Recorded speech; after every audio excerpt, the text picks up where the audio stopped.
Hello, everybody. This is Howie Hawkins. I was the Green Party candidate for president in 2020, and this Green Socialist podcast is about continuing to advance the program we put forward in that campaign. Talk about the issues, talk about what we can do, and I usually start off with some comments on what's been going on, and then we do questions and answers. So I think the first thing I want to talk about is this draconian deportation policy of Haitians that the Biden administration has adopted. Got a lot of attention when those Border Patrol, horses using whips against the Haitians got a lot of attention. They plan to deport about 15,000 Haitians, although a lot of the Haitians have run back to the Mexican side, so they don't get deported back to political chaos, potential violence, and grinding poverty, particularly after this most recent earthquake. The Biden administration is using a Trump policy called Title 22, which uses COVID as an excuse to keep people out of the country. I think our policy should be, if they come in, test them. They need a vaccination, vaccinate them. If they're infected, isolate and quarantine them. In other words, treat them medically. Deal with the pandemic as a medical issue, not a keep them out, Fortress America issue. And this immigration issue is only going to become bigger. They already say there are 1.5 million climate refugees within the United States due to hurricanes, flooding, and wildfires. And the bigger impact is in the tropics, particularly countries like those in Central America, Mexico, where it's just getting too damn hot to farm. I remember a statistic of Salvadoran farmers and agricultural workers, and something like a third of them have kidney damage from being dehydrated just because it's so hot. And so it's just not safe to even work in those conditions. So we're going to have a lot more of this. And if we're going to deal with immigration by keeping people out, it's going to cause a lot of misery, and it's not going to solve a problem, because one way or another, people are going to cross that border and get in here. And so we got to find a way to deal with that. And the other thing, the Supreme Court said the Biden administration has to adhere to Trump's Remain in Mexico policy, which all the international organizations, UN, human rights, say is against international law. Countries, and it's U.S. law too, should provide opportunities for asylum for people asking for it, but instead, we send them back across the border to Mexico. Now, Mexico went along with that Trump. Now they're protesting. But meanwhile, Biden is implementing that policy while they say they are going to litigate against it. I guess they're going to bring a new lawsuit through the federal courts because they lost at the Supreme Court on that. How long is that going to take? Meanwhile, all these migrants are being told to stay on the Mexican side of the border against international law. So immigration policy is inhumane. Biden campaigned on making it rational and humane, but that's not what's happening. And that really came. And the other thing is, we haven't been enforcing Title II against Latin Americans, but mainly against Haitians. There's anti-Black racism involved in this policy that seems to pick on the Haitians. And that's a problem too. And then we got this problem of vaccine apartheid around the world. The U.S. just committed to another 500 million doses to send to low-income countries, which doubled to 1 billion. But HOW, the World Health Organization, says they need 13 billion vaccines. And although the U.S. said they would like to see the vaccine patents waived so we can get generics out there at lower cost, Germany and Britain so far among the G7 have really pushed back against that. So they're still more expensive than they need to be.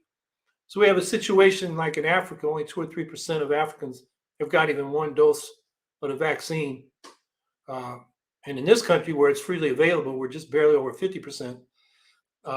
So that's a shame. But what it does is allow an environment in which new variants of the coronavirus, like we're having this problem with Delta, we can get other variants that may not be stopped by the vaccines we do have. So this is a public health problem, and it's not just the U.S. being charitable toward the rest of the world. It's in our self-interest to do this. And I can't understand why the hell we don't do it. Public Citizen did an estimate that it would cost $25 billion to vaccinate the world. We should take that out of the military budget, and we would win a lot more friends around the world doing that than occupying the world with 800 foreign military bases. So our relationship to the rest of the world is very problematic, and it really hasn't changed. As I've been saying, U.S. imperialism has not skipped a beat from Trump to Biden. In fact, the Biden people are more competent, they're more strategic, and in some ways they may be worse because the Trump people were so damn incompetent, self-contradictory. I mean, and then Trump didn't even know how to do it. This new book, Peril, out by Bob Woodward and Robert Costa, has a section in there where Trump got some minion to write a memo saying, we're just going to pull our troops out of Iraq and Syria without going through the national security process. And apparently Trump didn't realize he had to do that. Not that that wasn't a good idea, but, he just undermined himself by, acting like it was his own family business, the U.S. government. So that's one thing. And then Schumer promised, or at least said last week, they would vote on the voting rights bill, now called the Freedom to Vote Act. It didn't happen. And I think that tells us that voting rights is not a priority for the Democratic leadership and Joe Biden. They got these deadlines coming up on infrastructure, government funding, and the debt ceiling. Obviously important, but they don't seem to be able to put enough priority on Voting Rights Act to force the issue in the Senate, which of course to pass, they're going to have to change the filibuster. And we've heard no word from Biden on that yet. I mean, as far as we know, he still wants to keep the filibuster. And it's not just Manchin and Sinema. As I pointed out, the Washington Post has a sort of running tally you can find of where these senators stand. And there's about a dozen of them that kind of mealy-mouthed, talking out of both sides of their mouth, but they're definitely not pushing for filibuster reform. So that creates a real problem. On Monday is the vote on the bipartisan bill in the House, which Pelosi promised to they call themselves moderates. I think they're conservatives in the Democratic Party. And enough progressives are saying if they don't have the reconciliation bill, the 3.5 trillion, but it'll probably be cut down bill, they are not going to vote for the bipartisan bill, which is not much of a bill anyway. It's a lot of privatization and small amounts, mostly for roads and bridges, and the car infrastructure, the road infrastructure we have. Little on climate or other types of infrastructure. There is some for broadband, which is good, but not a whole lot in that bipartisan bill. And certainly no social infrastructure for the care economy, like universal pre-K, childcare, and community college. So we'll see what they do. That's tomorrow or 2 days from now. My hunch is somehow they're going to delay because the reconciliation bill is still being marked up and they don't expect to have a Senate version until early October. So they're under the gun. They got to, what is it? I forget the date right now, but the government funding, I think, has to be done by Wednesday. The debt ceiling, if we don't get that resolved by mid-October, the U.S. is going to start missing their payments, which will just wreak havoc in financial markets in the economy. I don't think they're crazy enough to let that happen. But these people, I mean, it's so pathetic what's going on down there. Like in the infrastructure bill, one of the proposals is to have Medicare negotiate lower drug prices, which is overwhelmingly popular with the American people. A lot of Republicans support it too. But there are 3 members of Congress and Sinema who are saying they're not for it because they all got a lot of money from Big Pharma recently. It's just so damn corrupt. And then back to the filibuster. I mean, it's important to realize that it's not just voting rights or, well, they're going to do the big reconciliation infrastructure bill by reconciliation, which means they can do it with the Democrats alone if they get Sinema and Manchin on board. But there's a lot of legislation the Democrats passed in the House that, because of the filibuster, are not getting through the Senate. That includes voting rights, the For the People Act. The Senate's going to maybe come back with the Freedom to Vote Act, a pared-down version. The Equality Act, which bars discrimination based on sex, sexual orientation, and gender identity. DC statehood. The American Dream and Promise Act to deal with DACA recipients. The codification of Roe in the Women's Health Protection Act. The PRO Act, the labor reform, the Protect Our Right to Organize Act. The $15 minimum wage, the Paycheck Fairness Act, reauthorization of the Violence Against Women Act, net neutrality with the Save the Internet Act. These are all things that pass in the House. They can't get through the Senate because of that damn filibuster. And the Democratic leadership seems to be all right with that, which I guess says why we need a Green Party. And the last thing I'll say is ballot access is getting harder for us. New laws, Nevada just passed one. According to Richard Winger, Ballot Access News, it was aimed at keeping the Green Party off the ballot, made it harder to get on. And then here in New York, where I am, we got now the most draconian ballot access law in the country. We need to get 45,000 signatures in 42 days next April and May. It's going to cost us at least $100,000, probably $200,000, so we can get the paid petitioners to help us do that. And we have to realize that as bad as the Republicans are with their partisan gerrymandering, their voter suppression, setting up laws where the Republican legislatures can pick the winner even though their candidate lost, and then setting up ways that basically their violent supporters can intimidate voters and election administrators. And we've seen people quit election administration and now school boards over the mask and vaccine mandates. I mean, you got to realize the right is getting violent, and they are, pushing people out of positions because of those threats of violence. Even members of their own party. This guy Gonzalez, member of Congress, conservative Republican, but he voted for Trump's impeachment. So they started making threats against his family. He's not running for re-election. That's what we're up against. But yeah, the Republicans are bad, but the Democrats, by suppressing the Green Party with these ballot laws, is, your voting rights should include the right to vote for who you want. So party suppression is a form of voter suppression. 61% of Jill Stein's voters in 2016, according to the exit polls, would have stayed home if she was not on the ballot. So we bring new voters out. And you suppress the Green Party, you suppress the vote. It's what authoritarian governments do. They don't want competition. And it's what the Democrats are doing in the U.S. So here in New York, if we can get on the ballot in 2022 and get enough votes, we'll have a ballot line for our presidential candidate in 2024. Otherwise, we're going to have to raise, just for New York, another $100,000 to $200,000 to try to do that petition. So Green Party in New York could use your help. If you want to throw some money our way, go to gpny.org and look for the donate button. And that money will go toward ballot access. So with that, let's see what questions you have.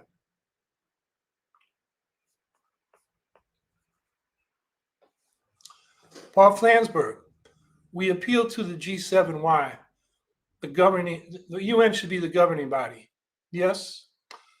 Yes, but the way the UN is set up, the General Assembly doesn't have the power, the Security Council does. And those countries veto each other for their geopolitical competition. So there's not much the UN can enforce these days. We appeal to the G7 because what's the percentage? I think just the G7 alone is 50% of the world's GDP. So when it acts together, it has a lot of economic pressure that other countries have to accommodate themselves to or be left out. So appealing to the G7 is appealing to the powerful countries. So if you want to get the intellectual property rights that protect these patents on vaccines removed, you got to get those powerful countries to do it. So, we appeal to the G7 like we appeal to the US government to do things, even though it's not really our government, but they do have the power. So, that's why, the G7 needs to be appealed to on things like getting the world vaccinated. Amy L. Sachs, Howie Hawkins. Why do you think the right-wing entities like Fox peddle anti-vax info even though they vaccinate their employees? Seems counterproductive to kill off one's own base. Yes, indeed. I think this is part of a far-right strategy to basically disorient the general public. So they don't know what's up and what's down. They can't figure things out and make a coherent message to the government what they want. There's a very good article in this weekend's Counterpunch, and I forget the title, but it's written by an Australian guy about how right-wing think tanks and funders, a lot of the dark money, is the money behind this anti-vax, push, which is coming from the right, but it's got a lot of people who consider themselves on the progressive side of things confused by their own conspiracist thinking. In other words, instead of looking at the social system, the power structure of capitalism, they're looking for cabals of bad people, Bill Gates and some others, as a source of our problems, which are systemic. So the basic approach of these right-wing funders is they use libertarian messaging to basically replace neoliberal capitalism with an illiberal authoritarian capitalism. There's really nothing libertarian about it. But I urge you to check that out. And I think that explains where this anti-vax movement gets a lot of its juice. But I think Fox is appealing to its own audience. In other words, a lot of its audience is bought into this anti-vax madness. So Fox is selling ads. It wants to get eyeballs on its programs. So it gives these people what they want. I think that explains why Fox is hypocritically pushing anti-vax disinfo while they require their own employees to be vaccinated. Andy Messick. Good afternoon, Mr. Hawkins. I am a social media director for my local Green Party and was wondering if you had any suggestions or advice on how to make the biggest impact possible through social media and how best to go about that, in your opinion. I'm not a social media maven. I am learning how to tweet. I really don't go on Facebook that much. To me, Facebook conversations are like somebody goes into a bar where everybody's already drunk and puts out a provocative question and everybody just starts popping off with no research or thought. So it doesn't seem very productive to me. But I do understand that a lot of these things, when they go, as we say, viral, have a big impact and draw people to us. The mystery to me is how you make that happen. I can just suggest probably stuff you already know. Be consistent so people know that you're putting information and messages out there that they would be interested in, be interesting. I think Alexandria Ocasio-Cortez is very good at this. You might follow her Twitter and see what she does and take some lessons from that. She's just very effective and very creative. I'm sure she has help on that, but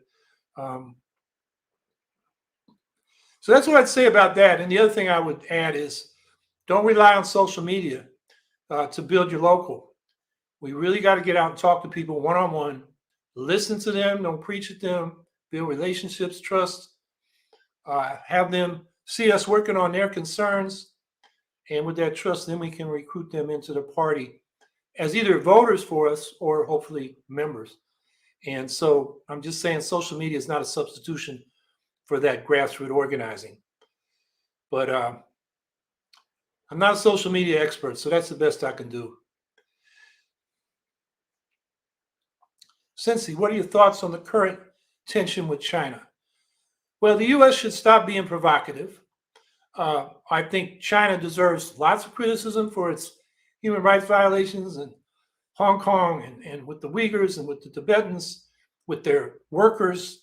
But you can't link those problems with the issues we got to work with China on: climate, the nuclear arms race, and the economic problems, which may get worse because the capitalist sector of their economy looks like it's going to have a big real estate crash, starting with, I think it's called Evergrande. And that affects us and, markets around the world. So these are things that we need to work with China on because we're the two biggest economies. And what we do has a big impact on our own countries and around the world. The mistake the U.S. is making is linking the human rights issues to having discussions on these other issues. Plus, Biden has continued the Trump sanctions against China, which it's not clear what the objective was, except basically Trump was pandering to the protectionism and nativism. And, protectionism is not really a left-wing position because it pits workers here against workers in other countries. We need to fight for trade agreements that lift up worker standards across borders. So I think we should, reduce the tensions. We don't need to be patrolling the South China Sea like it was the Gulf of Mexico, like it was our territory. Imagine China doing the same thing in the Gulf of Mexico. So I think there are ways to reduce the tension and focus on the issues we need to focus on. But I would say we don't do that. I mean, what I don't like to see is people on the left saying China can't do no wrong, when obviously they are. And, internationalism on the left has to be solidarity with the exploited and oppressed, not solidarity with states that are authoritarian just because they're on the other side of the geopolitical divide. So reduce the tensions, have constructive negotiations on crucial issues, and speak up for people's rights. That's how I think we should handle China.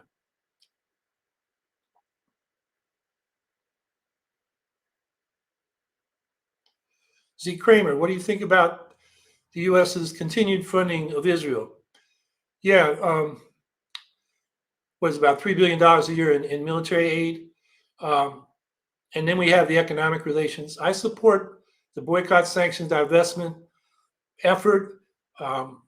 It's like divestment against apartheid South Africa.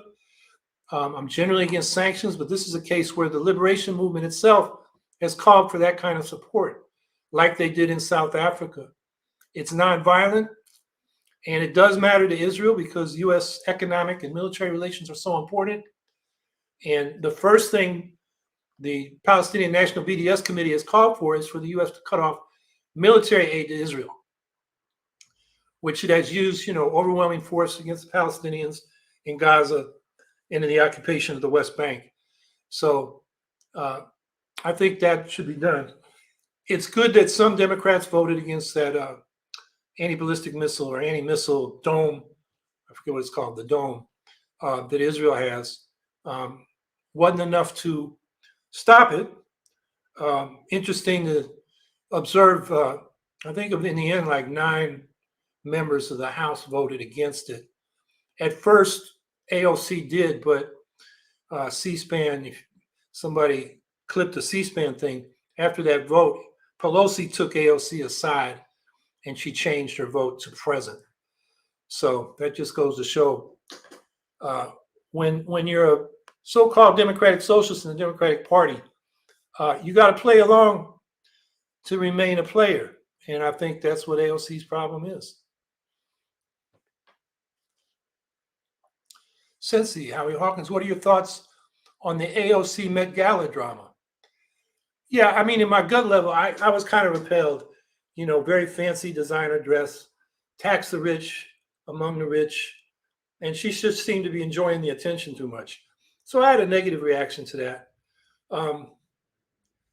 And tax the rich, where it really needs to be done is in what's being proposed to pay for this reconciliation infrastructure bill. And the Democrats aren't doing much. They're not focusing on wealth like Sanders and Warren proposed in the primaries. They decided not to change the estate tax. The way it works now, it's called the step up. So when you die and you got assets, stock market, stocks, and other financial assets to pass on to your heirs, the original purchase price is wiped out. And the purchase price, what they call the cost basis, the taxes you pay as capital gains when you do sell, zeroes out. So your heirs get it at the current price, which means that capital gains is never taxed. That's enormous amounts of money. I'm actually working on a tax reform proposal, and I'm forgetting how much it raises, but it's hundreds of billions that we're talking about. Democrats, that was proposed actually by Biden, and it isn't in the tax reform proposal they're talking about now. So they're focused on income instead of wealth. And then the other thing is Biden said he doesn't want to tax the middle class, which he defines as going up to $400,000 a year. I haven't looked it up recently, but I know that about 500,000 is the top 1%. So 400,000, what is it, the 96th, 95th percentile? It's only the top 5% of people that will pay a little bit more in taxes when, basically what's being paid now by people is basically a flat tax. When you count federal income taxes, federal payroll taxes, regressive state and local sales and property taxes, excise taxes. So you put all those taxes together, everybody pays about the same rate. It's an average of 28%. Whether you're poor as can be or you're in the 98th percentile. And it's really only in the top 1 percentile that your rate starts to go up until with the Forbes 400, you're only paying about, I've seen the figure 20% or 23%. So the super ultra rich are paying less in taxes than we are. And really, another thing that changed with the Trump tax cuts in 2017 is now that labor income pays a higher rate than capital income. In other words, income from investments as opposed to income from work. That's the first time in U.S. history. And that has been going on. We've been headed that way since Reagan and Clinton and all the Bush tax cuts we've had for the upper end. But now it crossed the boundary. So the rich are paying less than the working people in the middle class. And the Biden or the Democrats' tax proposals in this reconciliation bill are not going to change that much. So tax the rich. That means an estate tax and a wealth tax and the corporate tax. Biden did propose, it's at a record low 21% under Trump, nominal fee. And he cut it from 27. From the 1950s through the 1970s, the corporate tax was around 50%, bounced between 52 and 48%. And that's where the wealthy paid their taxes, because that income, they might reinvest it. And companies tended to reinvest it as the tax rate went low instead of providing dividends, because then it's shielded from capital gains tax. So the corporate tax used to provide like 6%, or 6% of GDP went into the federal budget from corporate tax. Now it's down to 1%. And that's money that the rich would pay. So they proposed to raise the corporate tax. I think Biden wanted to go back to 27, which is historically low. And they're going to end up somewhere in between 21 and 27%. And that's because the Democrats are afraid of really taxing the rich. So they do the income tax, which the rich avoid by getting most of their income, the very rich, from capital gains. Jeff Bezos has a salary of like $80,000 a year. That's so he doesn't pay taxes. All the capital gains income he gets is not taxed. And that's the way they do it. So the Democrats are, talking about more progressive taxation, but they're really not doing it. And that's why they're not raising enough money to pay for this whole $3.5 trillion proposal, which is probably going to be cut in about half by the time Manchin and them get through with it.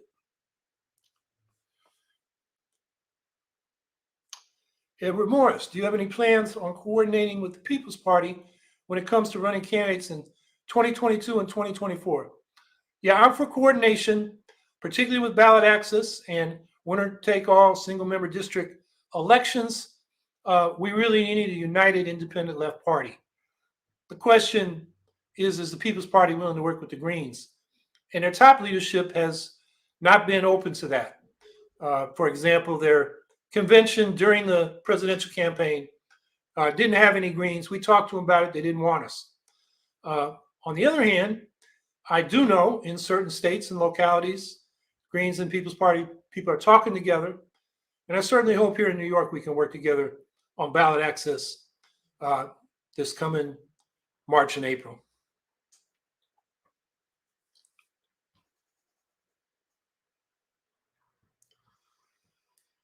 Zeke, how can the United States pay for a $2,000 a month universal basic income? That would cost about as much as the federal budget we got. I don't support that proposal. I support a guaranteed minimum income built into the tax structure so that everybody gets an income above poverty. Sometimes it's called a negative income tax.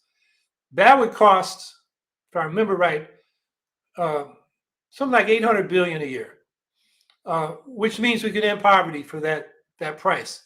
Why pay Jeff Bezos $2,000 a month he doesn't need? And just basically what you do is, and then, even with progressive taxation, you won't tax all that back. So I think instead of a universal basic income that goes to rich and poor alike, we need a guaranteed minimum income to end poverty. And the way that would work is if you're below the poverty line when you file your taxes, the government will send you a monthly check to bring you back above the poverty line until your circumstances change and you're above poverty from the income you earn. Now, how do you pay for that? Progressive taxation. Wealth tax, estate tax, corporate tax, more progressive income tax, financial transactions tax would be the basic ones. And then we got to clamp down on these tax havens. The big corporations and the rich, trying to remember the number now, it's something like 60% of profits U.S. corporations make, they stash in these tax havens, like the Cayman Islands, where the tax rates are near zero. And then they act like they can't close them down. The Cayman Islands, economic sanctions could ruin the Cayman Islands. We can outlaw what they're doing for corporations going there to stash their money, as well as rich individuals. And then have an enforcement bureau in the IRS, to make sure people aren't doing that illegally. We can shut down the tax havens. And, we need the cooperation of the countries that do want to tax their wealthy and their big corporations, which is most countries. Maybe not as progressive as we'd like, but they don't want them to get off scot-free to these tax havens. There's an enormous amount of taxes we're losing. In fact, that's another figure that came out. I think it was from the Treasury Department. A study came out, said tax evasion by the rich. This is illegal tax evasion. Cost the Treasury $163 billion last year. $163 billion the rich were supposed to pay in taxes, and they didn't report the income or did something else to hide that income. And they're getting away with it because we don't put enough money into enforcement in the Internal Revenue Service. So cutting the stashing of money in tax havens can also be a big source of revenue from the very wealthy that they should be paying and are not.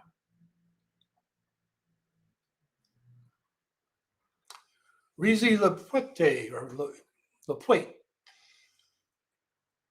What do you think of running slates of leftist candidates from left parties for different positions instead of competing against each other for a position. Yeah, I think where we can do that, we should. But the problem is we don't have enough left candidates where that's a problem in many places. It is in a few places. I can think of a race for city council in Minnesota where there's a Green incumbent and there are one or two socialists running against him. And, why not pick some other districts where they're Democrats instead of that district would be my question. And I think Green should return the same favor. For example, it would be wrong for a Green to run against Shama Sawant, who's under attack from the right wing in Seattle, the recall effort. So, yeah, I think we should cooperate. The problem is, beside the Greens, how many leftist candidates are there? There's some independents here. There's Socialist Alternative runs a few. PSL, is really not trying to build a mass party. They're a cadre group, pretty sectarian. I'm not sure we have much in common with them. I don't know what else is out there. There are a few different little state parties, but they really run candidates. They don't organize. So in theory, I support that. And if more left parties come up, the Greens should work with them and, cooperate at first and hopefully come together into one party as long as we have this winner-take-all single-member district electoral system that is exclusionary. So, yeah, I'm for left cooperation. In fact, our presidential campaign, we tried to, get the endorsement of a number of state progressive parties.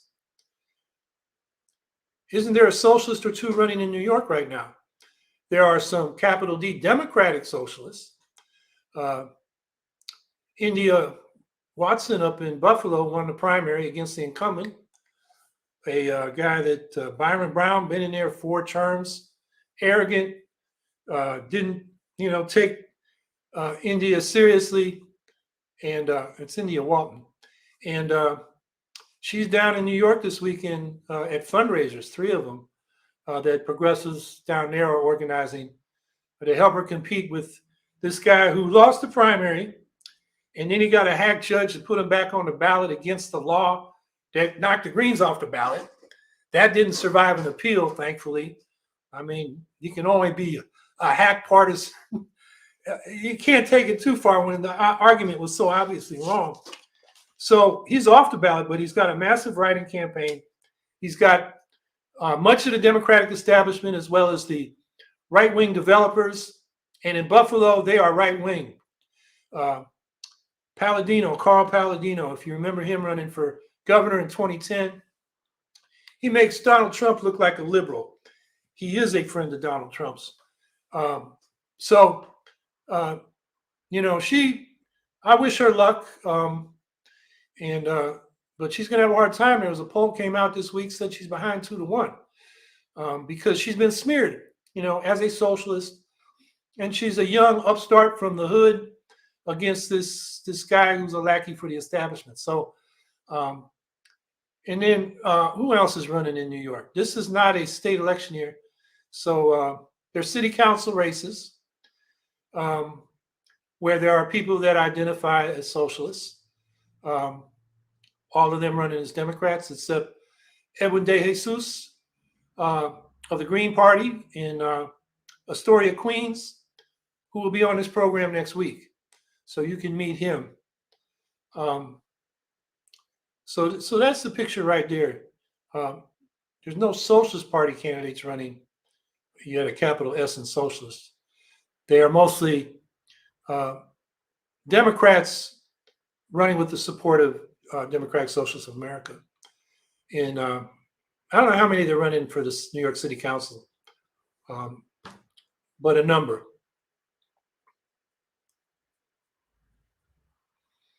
Hank Kahn, why can't we raise the supplemental security and Social Security incomes? Well, we could if we could get Congress to vote for it. That was part of the campaign we ran in 2020.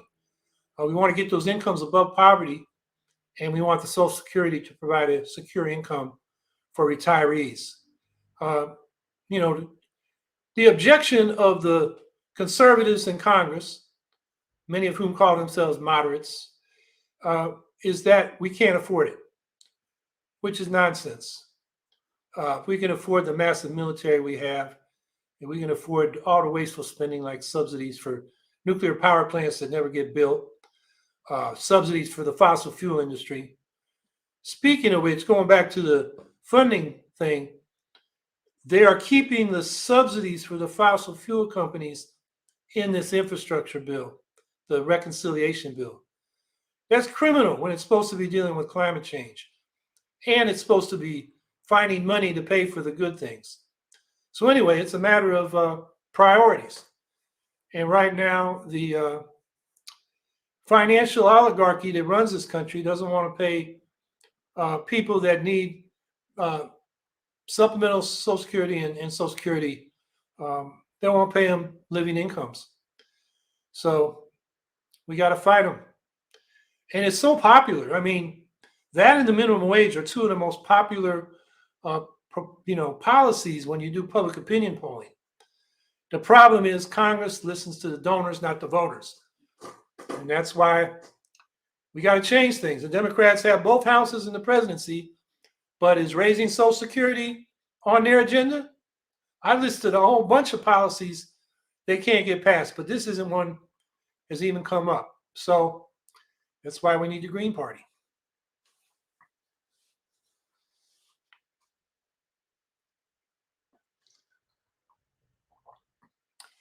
Eric Gray, how can we as socialists win more in right-leaning areas?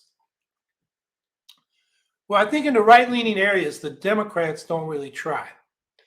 So we can win the argument in the long run by getting into those elections as serious candidates, with a well-organized campaign, a good message, force our way into debates, force the right-wingers. Oh, man, debating the right-wingers in a general election, I mean, I wouldn't want to be in their shoes trying to defend their positions.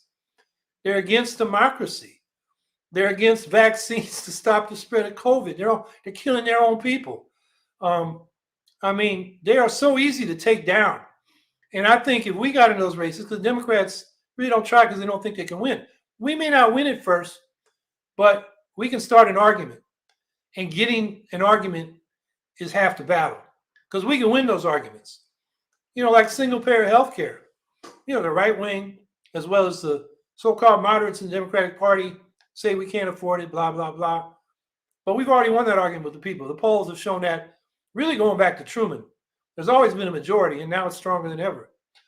Fox News did an exit poll in the last 2020 election, and they posed single-payer as government-run health insurance, posing the question that way to try to get a low score. And they got 70% wanted it. That had to include a lot of Republicans.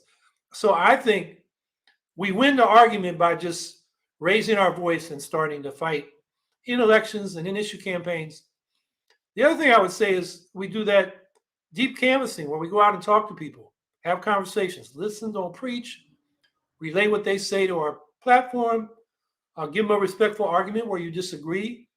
A lot of times people may not agree with you, but they respect the fact that you were honest with them. And for a lot of people, that matters more than the actual position you take.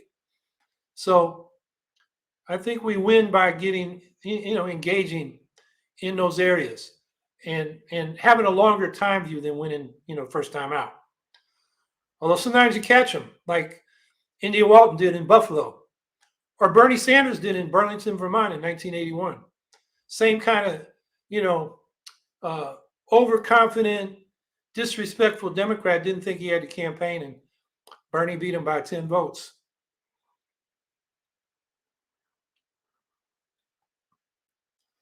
Andy Messick, do you think it would be a good idea to, instead of having a platform that is nationwide for every state party, we have more focused campaign on that each party would localize each platform instead of having like the MDGP, Maryland Green Party, has basically copied the federal platform.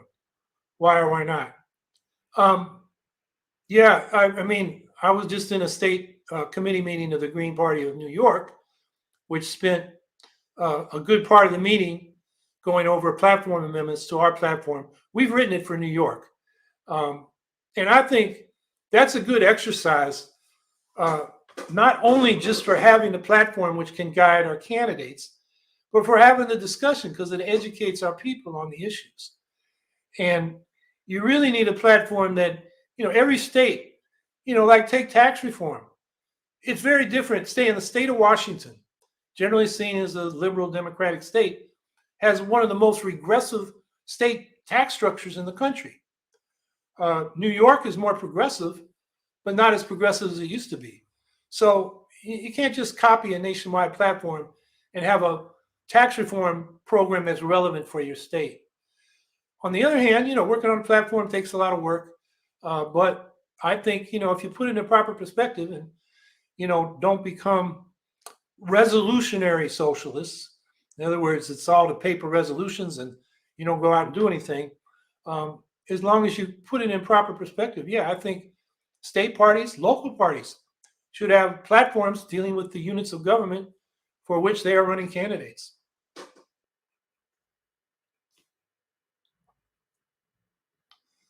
Tom Copp. We don't find money or borrow in the federal government. We create money when we spend. Bond sales are to drain bank reserves. Learn modern monetary theory. That's true. When the government or the Congress authorizes expenditures in the budget, they don't go to the Treasury and find the money there for the most part. They authorize that the money be spent, creates a deficit, and then the Treasury has to sell securities to cover that deficit. So bond sales are a drain to bank reserves. Not sure what you mean by that. Taxes do drain private assets out of the economy. But bond sales are a drain to bank reserves. So if the bank buys a bond with its reserves, it's got a bond instead of cash reserves. I mean, it's asset for asset. I'm not sure what that sentence means. I think modern monetary theory has been good at explaining that to people, that we don't have to wait to tax. We don't have to tax first in order to spend. We can spend first, borrow the money, and then raise the taxes to pay off the money we borrowed. The problem is some MMT people think you never have to pay that money off, but those bonds do have to be paid off. And I think people have to realize that, which affects the balance sheet of the government, which has economic consequences. And when the economy is at full employment and full capacity, you don't want to be putting more money into the economy because it could cause inflation. So there's a lot to the money question. And but you're right. We don't have to go to the Treasury to spend. We can spend it and borrow it and then issue the securities to cover the borrowing. Garrett Brown, the capitalist oligarchs will only use socialism to save their baby capitalism is sick and needs help. In other words, the government will bail out big business. Yes, and it does all the time. And I think that we shouldn't call that socialism. It's just state capitalism, state subsidies of capitalism. Socialism should be economic democracy, where the workers and communities control the economy, control their enterprises and their community economies.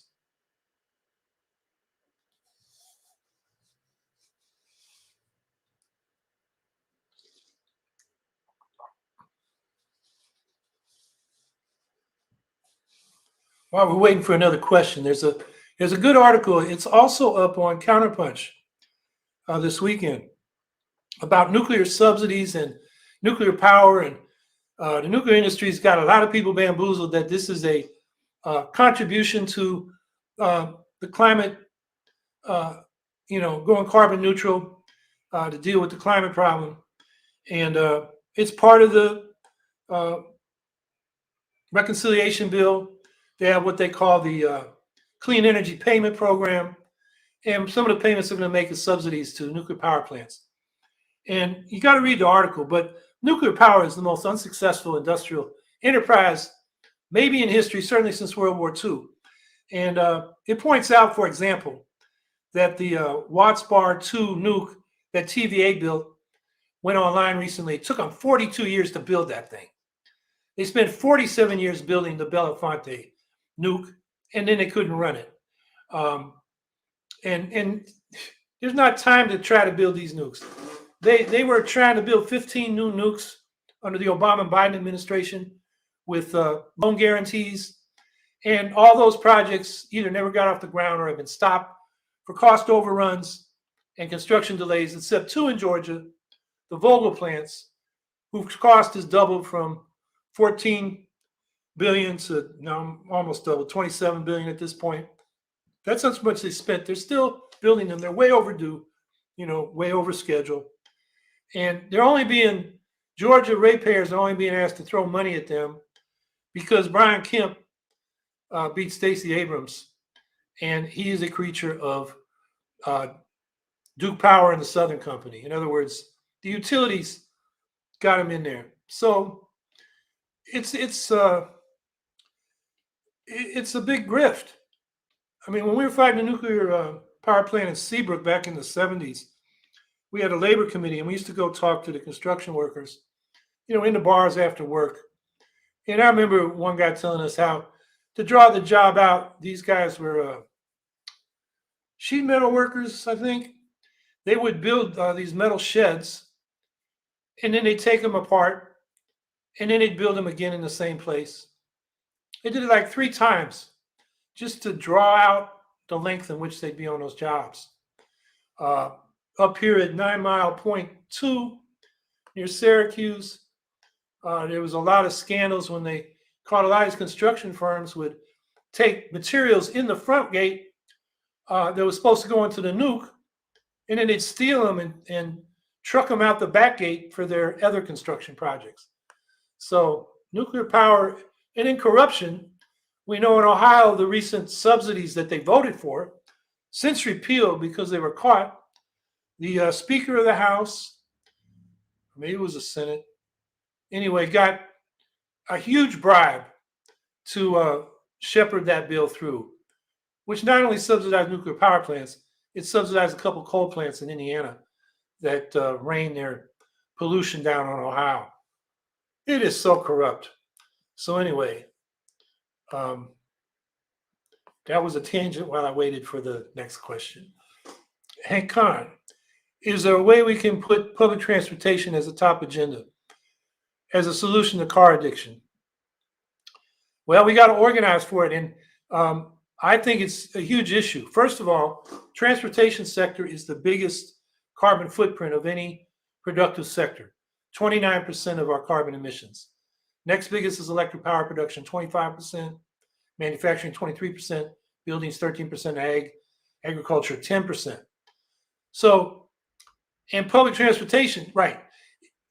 The Biden administration wants to swap out car for car, truck for truck, internal combustion engines for electric engines, and have these things be electric vehicles. Although at the pace they're going, it's going to take them way too long to get there. But the problem with that is it requires a lot more energy, electric power production, and solar and wind do have environmental impact. We can minimize that or reduce it by having zero waste manufacturing, reuse and recycling of parts and so forth. But it still has an impact. There are rare earth metals involved that can lead to mining that's very destructive. So we don't want to maximize the amount of energy we need for a transportation system. We want to be efficient, and also with those resources. And that's what moving most of our transportation, freight rails from road trucking, electrified freight rails with clean energy powering those rails. Same thing with electrified mass transit in the metropolitan areas. And then intercity railroads, high speed, which reduces the need for air transport for short and medium flights. There's a lot to go for it as an environmental approach and also as a social approach. Roads use up too much space in our cities. They divide us. The car pushes out pedestrians, bicycles, ways people can meet each other on the street. So we need to rebuild our road system to accommodate pedestrians, bikes, skateboards, wheelchairs, all that. And that will create more community. We can design our communities with the help of public transportation and changing our zoning laws so they are walkable, bikeable, which again is energy and resource efficient, as well as probably a better place to live where you can walk to work, to school, to your shopping, to your entertainment, right there in the neighborhood instead of having to get in the car and go halfway across the city where you may end up in a parking lot with all these traffic jams. So, yeah, it should be a top issue. And, you know, what the Greens got to say in the current discussion is it's not just electric vehicles, it's moving a lot of the moving of people and freight off the roads and the personal vehicles and the trucks onto electrified rails. And then, you know, the last mile of delivery, electrified UPS and postal service and so forth, delivery trucks, because you don't want a big freight rail going through every street. So yeah, it's a big issue, an important issue, and I think the Greens got a lot to say on that. Kevin Sanchez asked you this on YouTube, but not sure what happened. Why doesn't anybody talk about how Stein Baraka voters won Democrat Maggie Hassan her Senate race in 2016? 6,000 plus Greens turned out in New Hampshire, and Hassan won by 1,017 votes. With only 49 seats, Biden's legislative agenda would be dead on arrival. That's another reason why the Democrats are stupid. They don't realize that the little vote we got for president really didn't impact their race. But we brought voters who down the ballot line where there was not a Green tended to vote for Democrats. And you give a good example from 2016 when Ralph Nader ran in 2000, his vote certainly made the difference for Debbie Stabenow in Michigan, and I'm forgetting her name, the senator from Democratic senator from Washington who won that year as well. Nader's vote brought out the margin of difference for those candidates. So the Democrats, you know, are shooting themselves in the foot by keeping the Greens off the ballot when we bring out voters that are likely to vote for their candidates down ballot where we don't have candidates. That's an important point that we need to tell the Democrats in particular who are acting stupid.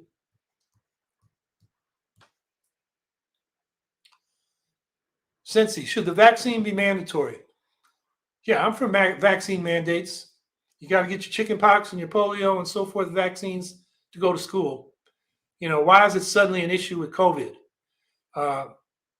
It's really, and I think I mentioned this earlier, there's a good story on Counterpunch this week about how, you know, there's a lot of right-wing money behind the anti-vaccine movement. And unfortunately, it's got a lot of conspiracy-minded people who consider themselves progressives wrapped up into it.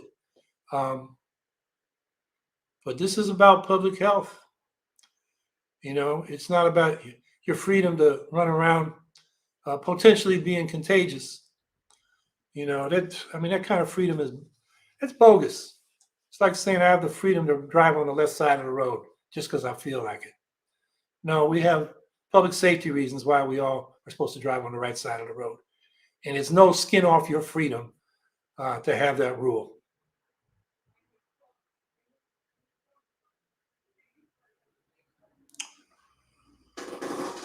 Well, it's been an hour. It went quickly. So I'm trying. I didn't come up with or have a time to collect my thoughts.